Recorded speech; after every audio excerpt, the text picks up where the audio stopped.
Hello বন্ধুরা, সরস্বতী পুজোর শুভেচ্ছা তোমাদের সবাইকে। আর আমাদের এবছরের সরস্বতী ঠাকুর তোমরা দেখে নাও। এটা হচ্ছে আমাদের এবছরের সরস্বতী পূজা। তো এবছরের ঠাকুরটা আমার মেয়েই কিন্তু পছন্দ করে এনেছে।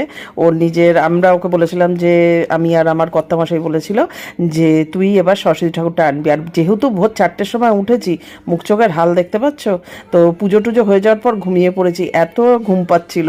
কারণ ঠাকুরমশাই বলেছিল 6টায় আসবে, সেই জন্য ভোর 4টে উঠতেই হবে। তো পুজো টুজো সেরে রান্নাবান্না সেরে ফেললাম, খিচুড়ি, পায়েস, তরকারি, বেগুন ভাজা, সব অনেক কিছু রান্না করেছিলাম। কুল দিয়ে, টপা কুল দিয়ে, তারপরে টমেটো দিয়ে চাটনি, সেটাও করেছিলাম। সবার প্রথমে পায়েসটা শুরু করে দিয়েছিলাম। তো রান্নাবান্না মানে সরস্বতী পুজো হলেই যে খিচুড়ি টিচুড়ি এসব খেতে খুবই ভালো লাগে। আর এই যে যা যা রান্না করেছি দেখো, এখন এই যে খাচ্ছি আর তোমাদের সামনে এখন বগর বগর করছি। কী করছিলাম, ও নিজেই রান্না করে নিজেই রান্নার প্রশংসা করছিলাম। যেহেতু এটা মিনি ব্লগ, তাই জন্য সাউন্ডটা দিলাম না, তাই জন্য ব্যাকগ্রাউন্ডে সাউন্ডটা দিলাম। আর কীরকম লাগলো অবশ্যই কিন্তু শেয়ার করে